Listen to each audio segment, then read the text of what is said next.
우리 데살로니가전서 1장 2절입니다. 화면을 보시거나 성경을 보시면서 함께 읽겠습니다. 시작.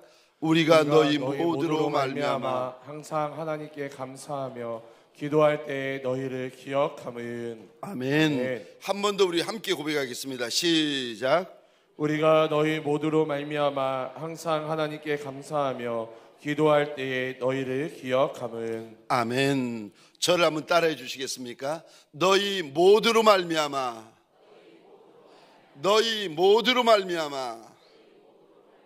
오늘 본문의 말씀을 가지고 너희 모두로 말미암아라는 제목으로 주님이 주시는 말씀과 은혜를 함께 나누기를 원합니다. 제가 오늘 말씀을 읽다가 갑자기 한 단어가 눈에 훅 들어오는 거예요. 오늘 이 말씀입니다. 너희 모두로 말미암아. 바울은 2000년 전 데살로니가 교회 교인들 모두로 말미암아 지금 하나님 앞에 감사합니다. 근데 저 2절에 이 단어에 동그라미를 그려주시겠습니까? 너희 모두로 말미암아. 그런데 너희 모두로 말미암아 감사하는데, 죄송합니다, 이 단어에도 한 번 더 동그라미를 그려주시겠습니까? 2절입니다. 항상. 바울이 데살로니가 교회 교인들 모두 때문에 주님께 항상 감사하고 항상 기도하고 항상 기억하고 있다는 겁니다. 일부가 아니고 대부분 때문에 감사하는데, 그게 아니고 오늘 본문에 보면은 바울은 너희 모두로 말미암아 항상 하나님 앞에 감사한다. 이상하지 않으세요? 저는 그날 이 단어가 눈에 들어올 때, 너희 모두로 말미암아 라는 단어가 들어올 때 너무 이상해서 그 부분을 읽고 또 읽고 또 읽고 또 읽었어요. 왜냐하면 바울도 우리와 함께 육을 입고 있는 인생인데, 그에게 싫은 사람, 미운 사람, 용납이 안 되는 사람, 나와 기준이 안 되는 사람, 말이 안 맞는 사람, 상식이 안 통하는 사람 왜 없겠습니까? 그런데 있었을 터인데 바울이 하나님 앞과 성도들 앞에서 지금 무슨 고백을 하고 있는가 하면 너희 모두로 말미암아 항상 하나님 앞에 감사한다는 겁니다. 어떻게 이럴 수 있을까? 너희 모두로 말미암아 항상 하나님 앞에 감사해. 너희 모두로 말미암아 항상 하나님 앞에 기도해. 너희 모두로 말미암아 항상 하나님 앞에 기억해. 아니, 어떻게 이럴 수 있을까? 오늘 본문을 통하여 주님은 지금 이 새벽에 달려나온 저와 여러분들에게 무슨 말씀을 하십니까? 첫 번째요, 마음을 넓히라고 말씀하세요. 네 마음 좀 넓혀라, 마음 좀 넓혀라. 여러분, 우리는 이야기를 할 때 항상 남이 문제예요. 근데 오늘 본문에서 주님이 뭐라고 말씀하시는가 하면은 남이 문제가 아니라 네가 문제다. 왜요? 네 마음의 그릇이 작다는 거예요. 네 마음이 작고 네 마음이 조그만하다는 겁니다. 남이 문제가 아니라, 그가 문제가 아니라 네 마음 작은 게 더 큰 문제라는 겁니다. 내 마음이 간장종기 같으면 여러분, 간장종기 같이 쓰임 받습니다. 내 마음이 국그릇이면 국그릇같이 쓰임 받고, 내 마음이 밥그릇 정도 되면 밥그릇같이 쓰임 받습니다. 거기에 맞게 주님 앞에 쓰임 받는 겁니다. 고린도후서 6장 11절, 12절, 13절입니다. 제가 혼자 읽겠습니다. 고린도인들이여, 너희를 향하여 우리의 입이 열리고 우리의 마음이 넓어졌으니 너희가 우리 안에서 좁아진 것이 아니라 오직 너희 심정에서 좁아진 것이니라. 13절 우리 함께 읽겠습니다. 내가 자녀에게 말하노니 보답하는 것으로 너희도 마음을 넓히라. 아멘, 아멘. 2000년 전에 바울이 고린도 교회 성도들, 고린도 교회 일꾼들, 고린도 교회 목회자들을 바라보면서 마음 좀 넓힐 수 없겠느냐고, 마음 좀 크게 가질 수 없겠느냐고. 왜요? 주님께서 주실 은혜가 크고 주님께서 주실 선물이 얼마나 큰데, 그분이 주실 것은 생각도 못하고 상상도 못하고 계산도 못하는데, 저분이 아무리 큰 것 주고 아무리 많은 것 줘보세요, 감당을 못하는 거예요. 사울 왕 보세요. 하나님께서 그를 왕의 자리에 세우십니다. 어려운 전쟁에 승리하고 돌아왔는데 이스라엘 여인들이 기뻐가지고 뛰어나와 초고 들고 춤추면서 노래를 하는데 이런 노래합니다. 사울은 천천히고 다윗은 만만이다.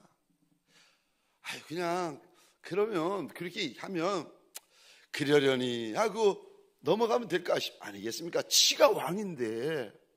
그런데 이 말 한마디에 사울 왕의 마음이 꽂힙니다.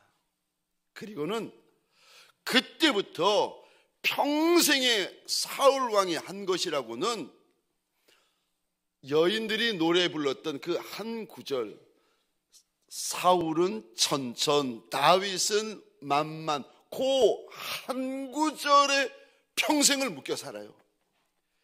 이야, 왕인데 그 큰 나라, 그 아름다운 나라, 그 영광스러운 나라를 다스리는 저 왕의 자리에 있는데 그가 평생의 말 한마디 때문에 원수가 되고 말 한마디에 꽂혀가지고 그 말 한마디에 사로잡힌 인생을 삽니다.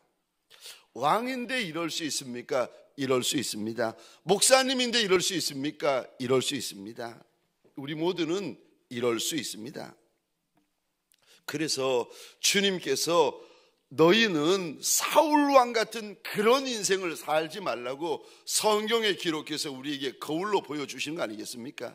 이사야 54장 2절입니다. 우리 같이 읽겠습니다. 시작.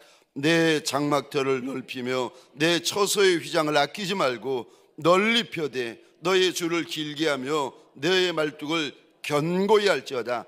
아멘, 아멘. 넓히고 넓힐 수 없겠느냐고 우리 주님께서 당부하십니다. 주님이 주실 것은 크고 많은데 마음이 간장종기 같으니까 아무리 귀하고 많은 것을 주셔도 이 간장종기 같은 그릇이 마음이 감당을 못하는 거예요. 나를 향한 우리 주님의 뜻이 무엇입니까? 마음을 넓히는 것. 사랑하는 성도님들에게 소원합니다. 이 자리가 우리의 마음이 넓어지는 자리요, 이 특세가 우리의 심령이 넓어지는 특세가 되어지시기를 주의 이름으로 축원합니다. 두 번째, 바울은 어떻게 데살로니가 성도들 모두를 바울의 가슴에 담을 수가 있습니까? 두 번째입니다. 은혜를 알았기 때문입니다.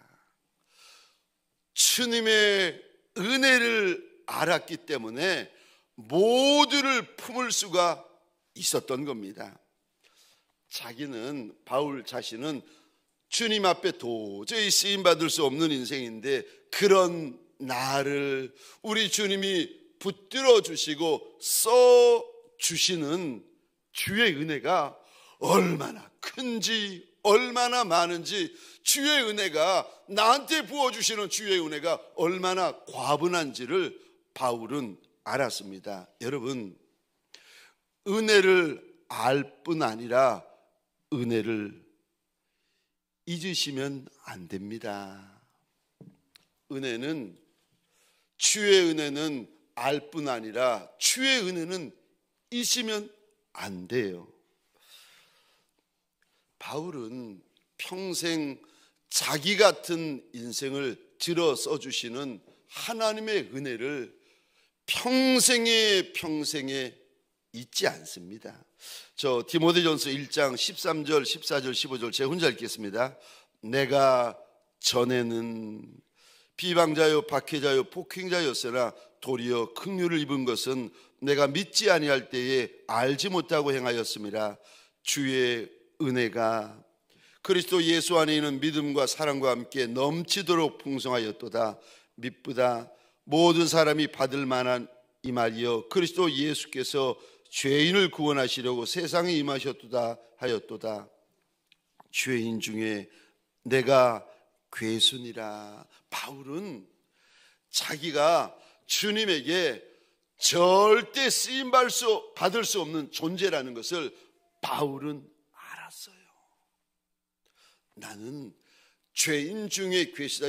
죄인 중에 괴시라는 말은 죄인 중에 최고 악질이라는 뜻 아니겠습니까? 죄수 중에 가장 악한 놈이라는 거, 그런 의미 아니겠습니까? 바울은 자기가 주님 앞에서 얼마나 죄되고 얼마나 악하고 얼마나 답이 없는 인생이라는 것을 바울은 알았어요. 그런데 이런 나를 하나님이 들어 써주신 것을 바울은 알았습니다. 고린도서 15장 9절 10절입니다. 우리 같이 한번 읽겠습니다. 시작. 나는 사도 중에 가장 작은 자니라. 나는 하나님의 교회를 받게 하였으므로 사도라 칭함받기를 감당하지 못할 자니라.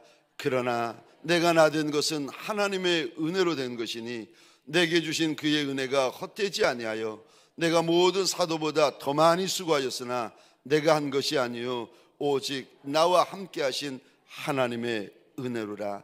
아멘. 9절에 보시면 바울이 이런 고백을 합니다. 자신은 사도라고 불려지는 것조차도 감당하지 못할 자다. 감당하지, 그 다음에 이 단어요, 못하다라는 단어를 원어로 보시면 절대 부정어입니다. 바울이 겸손해서 하는 말이 아닙니다. 바울이 말로만 하고 글로만 하는 이야기가 아니에요.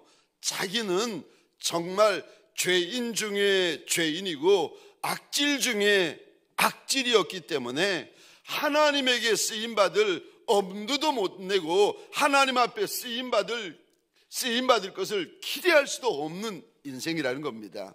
그런데 내가 이렇게 쓰임받고 있는 것은 하나님의 은혜라, 하나님의 은혜라, 하나님의 은혜라. 바울은 쓰임받고 있는 한복판에서 내가 죄인 중에 괴시라는 것을, 이거를 알 뿐만 아니라 이거를 평생 잊지 않습니다.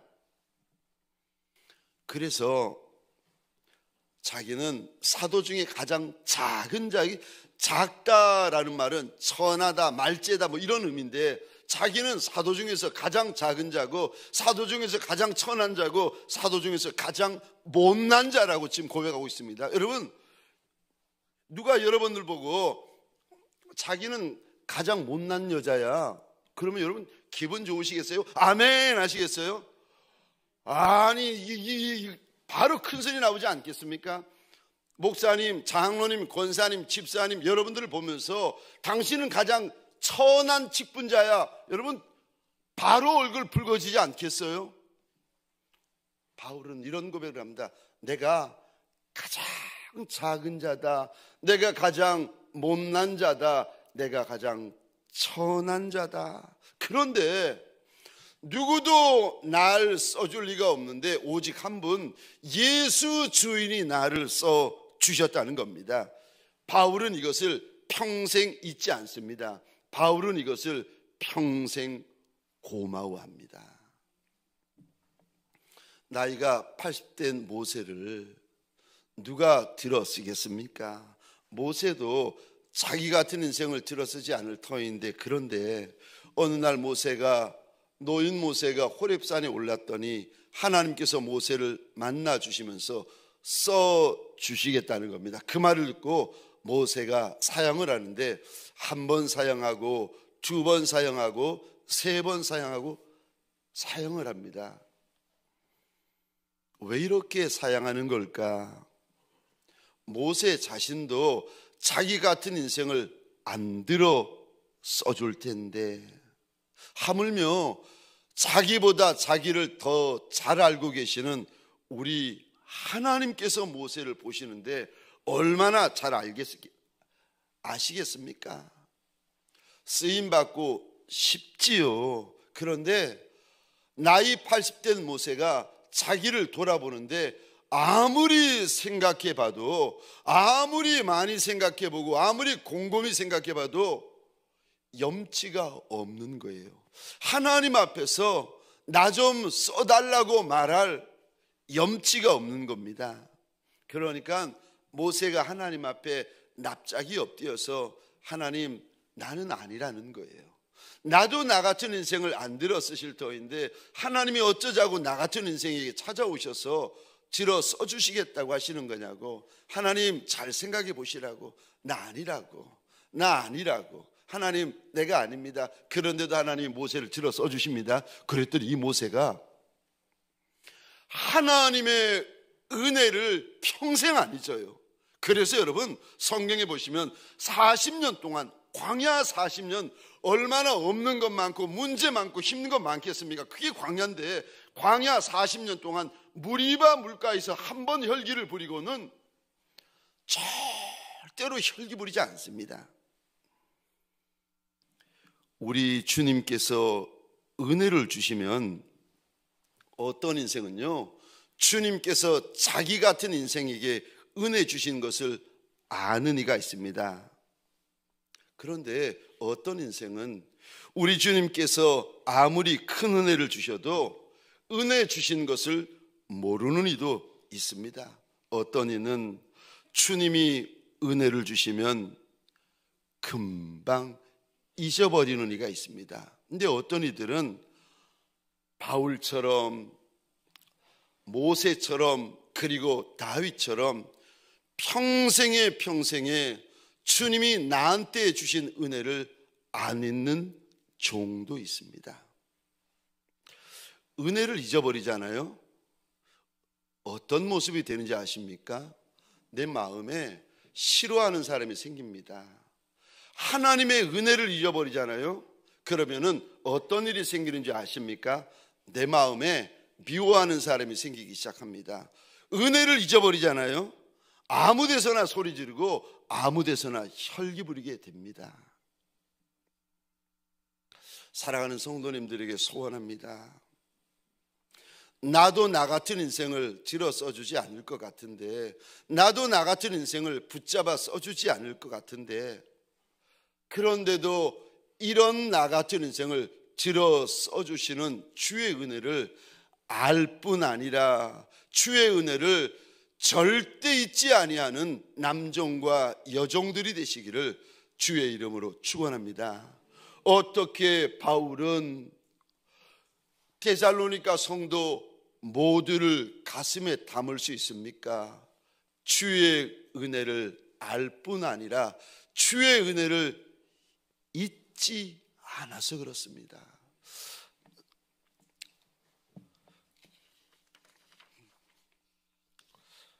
소원하기는 나를 붙잡아 주시고 나를 써주시는 우리 주님의 은혜가 얼마나 큰 은혜고, 얼마나 눈물 나는 은혜고, 얼마나 말이 안 되는 은혜인지 다시 한번 깨닫고 고백하는 새벽이 되시기를 주의 이름으로 축원합니다. 세 번째, 어떻게 바울은 데살로니가 교회 교인들 모두를 가슴에 담을 수 있습니까? 세 번째입니다. 사랑하기 때문입니다. 데살로니가 교회 교인들에게는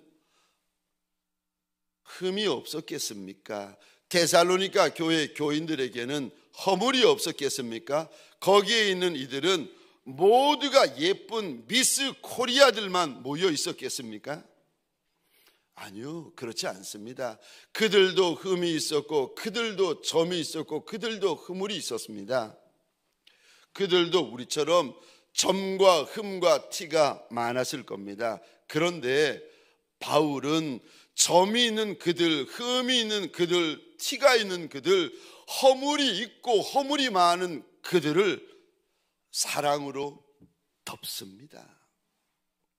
베드로전서 4장 8절입니다. 제가 혼자 읽겠습니다. 무엇보다 뜨겁게 서로 사랑할지니 사랑은 허다한 죄를 덮느니라. 우리가 언제부턴가 남편의 허물이 크게 보이잖아요. 아내의 허물이 크게 보이잖아요. 우리 동역자들의 허물이 크게 보이잖아요. 옆에 있는 분들의 허물이, 앞에 있는 분의 허물이 크게 보이잖아요. 허물이 커서 그렇습니까? 그럴 수 있죠. 허물이 커서 그럴 수 있죠. 근데 대부분은요, 이것 때문에 그렇습니다. 내 안에 있는 사랑이 말라버린 거예요. 그러니까 내 안에 있는 사랑이 마를 대로 말라가지고 황폐해지고 거칠어버려서 마음이 춥고 마음이 병들어버린 거예요. 근데 그거는 모르고 남의 허물만 크게 보이고 남의 점과 흠과 티만 많아 보이는 거예요. 저 사람하고는 더 이상 못 살겠다는 거예요. 저 사람하고는 더 이상 함께 할 수 없겠다는 거예요. 왜요? 점이 너무 많은 걸, 흠이 너무 많은 걸, 티가 너무 많은 걸. 예전에는 그럼 그 점, 그 흠, 그 티가 없었습니까? 아니요. 그때는 사랑으로 덮였습니다. 그때는 은혜로 덮었습니다. 근데 지금은요, 은혜도 마를 대로 말라버리고 내 안에서 지금은 사랑도 마를 대로 말라버린 거예요. 그러니까 내 앞에 있는 사람의 점과 흠과 티만 보인 거예요.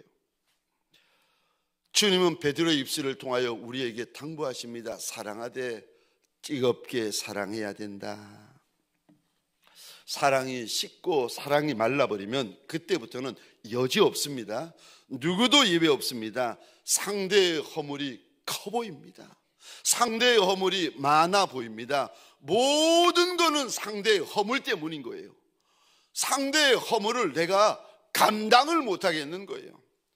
용서할 수 없을 정도로 상대의 허물이 많고 용서할 수 없을 정도로 상대의 허물이 커 보이기 시작합니다. 언제요? 내 안에 사랑이 말라지면 그렇게 됩니다. 상대의 허물이 문제가 아니라 내 안에 사랑이 없는 것이 문제인 것을 아셔야 됩니다. 주님은 말씀하십니다. 사랑은 죄를 덮는다. 사랑은 허물을 덮는다. 우리 주님께서 이 땅에 오셔서 우리의 죄를 덮어주시고 우리의 허물을 덮어주십니다.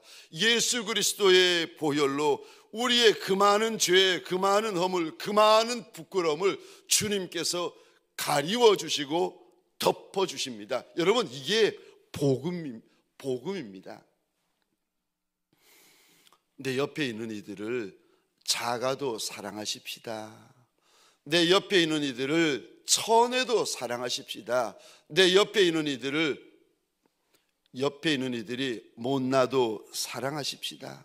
내 옆에 있는 이들이 내 수준에 안 맞아도, 내 기준에 안 맞아도, 내 상식에 안 맞아도 사랑하는 성도님들에게 소원합니다.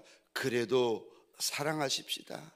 그 사랑을 저와 여러분들이 우리 주인 예수 그리스도로부터 지금까지 받고 있는데, 저와 여러분들이 언젠가부터는 나는 저 사람 사랑 못하겠다는 겁니다. 나는 저 사람 용납 못하겠다는 겁니다. 나는 저 사람 못 받아들이겠다는 겁니다.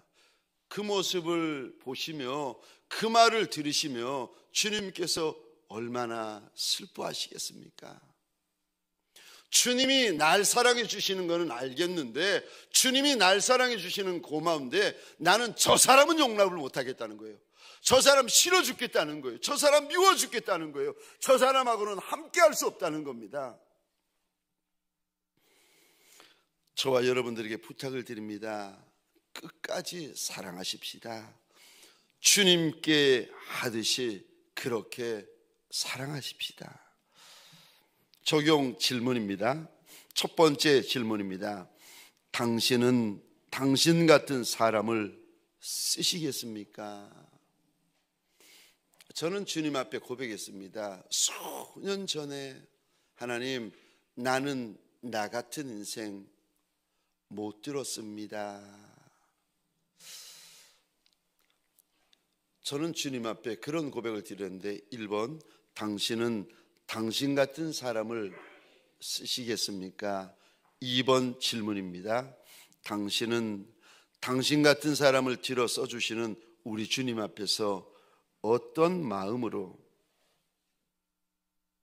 살아가시겠습니까? 3번입니다. 오늘 당신이 뜨겁게 사랑해야 할 대상은 누구입니까? 그를 사랑하기 위해 어떻게 하시겠습니까?